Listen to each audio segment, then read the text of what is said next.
think I would have been capable of getting Kevin's side last night. But Michael said that Kevin went crazy over that and that Michael tried, this is via DMs, tried to de-escalate it. And Kevin wouldn't de-escalate. And it sat for a couple of days and simmered, and then it escalated again. And he said, Michael said, I tried a second time to de-escalate the situation, try to make it funny, ha-ha, let it go type stuff. Right. And Kevin would not let it be. Right. Well, this has gone on now for about 4 months. Correct. And it got worse and worse, according to Michael. And Michael grew up in the streets of New York City, so if you push him too far, he's going to push back also. Right.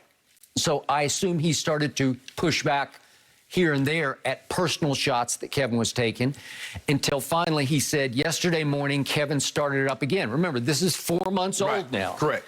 And once Kevin started up again, to Michael's point, it got so vile to the point of being evil in Michael's eyes. Right.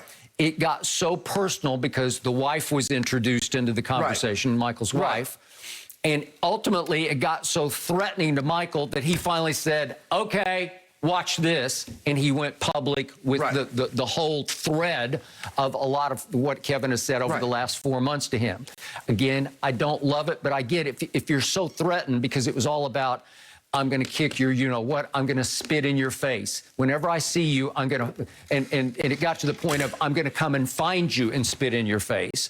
Well, that's when Michael, I think, felt so threatened that he said, okay, I have to draw a line in the sand, and the only way I know to draw the line right now is to go public. Well, my thing is, Skip, the way I would draw a line says, KD, I think you stepped over the line. Yep. I just think the thing now is that you and I should not have any further communication. Well, obviously. Because clearly, you know, you went somewhere that I didn't expect us to go, so I'm going to be done with it. Let's just leave this as it is right here. Moving forward, hey, you're a player, I do what I do, but we don't need to have any form of communication. Okay. Skip, I don't get all involved in that. You're going to do this. That ain't going to do nothing. Okay.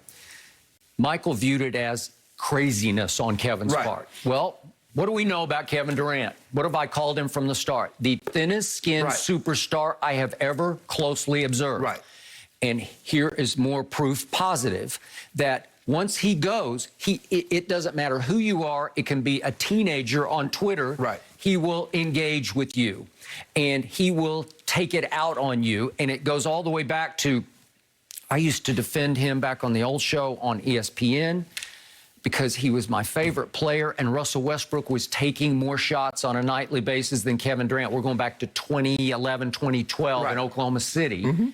And one night, out of the blue, Kevin calls over the reporter from the Oklahoman and just fills his notebook with shots at me about, I don't know, you know what, about basketball.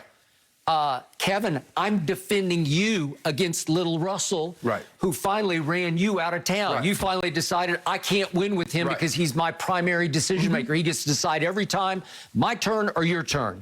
Well, okay, so I still think I was right about that. But then the final irony, as we've talked about, is that Kevin got voted the MVP of the NBA. In 2014. And the next year at the All-Star game, the gathered, assembled media from all around the world are in the audience. He's taking questions, and he tells all of them, you guys don't know SH about basketball.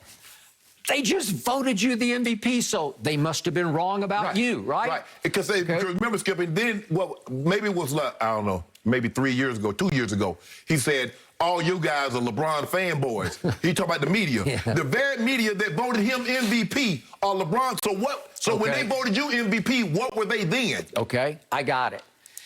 When it comes to social media, to me, Kevin's got a loose screw up there. It just goes haywire where he can't control himself. He KD, Skip. And what is my constant rant? I always say, I call him Kevin Do-rant, as in he do rant on social media. He will just rant and rant and rant at any and everybody.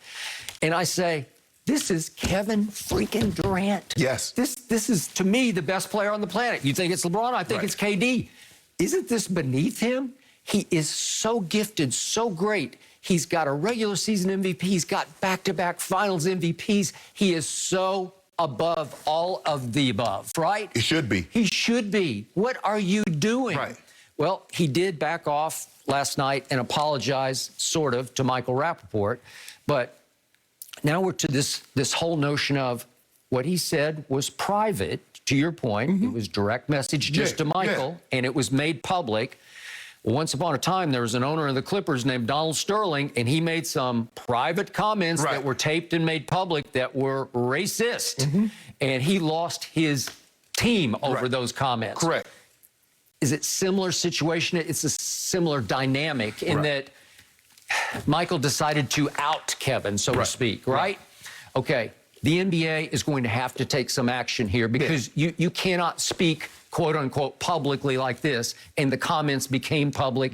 It's just such a bad look for one of these superstars of this league. Well, Skip, I think maybe it's frustration. Kevin Durant's been out for like 7 weeks. And it seems like he can't catch a break. Skip, remember he tore his Achilles and then the pandemic happened. It didn't come back. And so all of that's compounded like, well, here I am back again. The team is playing really well without me. Kevin Durant is not used to a team playing so well without him because Oklahoma City, Skip, if he was out, they would, you know, they couldn't do what they're doing in Brooklyn. So maybe it's frustration. Maybe it is. But KD, you can't respond in this manner, even if you think someone is taking a personal shot at you. I get it. It gets hard sometimes when people constantly take personal shots. But I promise you, bro, I would never take a personal shot at you. All I'm saying is your basketball play. And I'm comparing you to LeBron. Skip, they didn't say, well, Magic and Bird got the same level of criticism because people thought they were really on. And if most people think KD and LeBron is on the same level. I just broached the question, why did LeBron get so much criticism when he left as opposed to Kevin Durant? He took offense to that. What? I mean, what type of question is that, KD? I asked Jamal Crawford. I said, I want to hear from a basketball player. I understand the fans. I understand why some of them got upset. But he take offense to seemingly everything that someone says. I think that he thinks, he looks at it like, Skip, he should be above reproach. And, bro, you're never going to be above reproach. I don't care how much money you make. I don't care how good you are. It would have been very interesting to see, Skip, had Michael Jordan played in a social media era and he had a bad game or a bad series or something, people found a way to criticize what would have been said. How would he have responded? We would never know because Michael doesn't have social media now, and it wasn't available back then. But, KD, you can't, because here's the thing, Skip, anytime you write something down, it's there. How many people have lost their jobs because of email, Skip? How many people have lost their job because of text messages and voice messages? KD, why would you do that?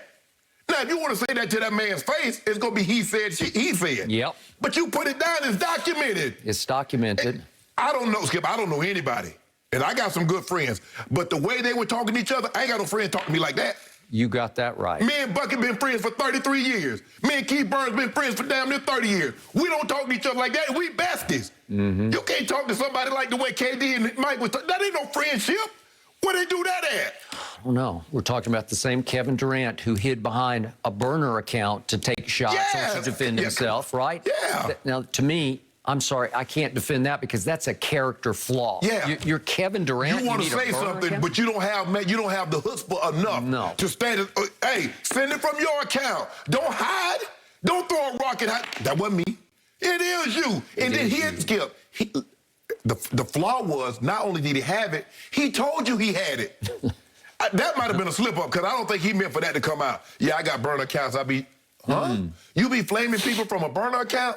KD, you better than this, bro. You too good of a player. Your mom did too good of a job raising you and your brother for you to behave like this. I get it. Bro, he stooped to tell the teenager who was taking a shot at him, clean your dorm room, right? And I'm like, Kevin, why would you care about him? Skip. No offense to him, but it just doesn't matter what he said. And I get it. You get frustrated and people feel like they can take shots at you. And sometimes, I mean, hey, but in a situation like this, I don't, like I said, you talked to Mike, I didn't talk to Mike. I don't know what Mike possibly could have said other than about the interview, because I did read that aspect of it. And that it got so, it went so far left, and it went so far left so quickly. It's just that, KD, you're just too good. I just believe you were raised too well. And I know it gets frustrating when people, but you didn't sign up for this. You're right. And I know people say, well, I said, no, you didn't.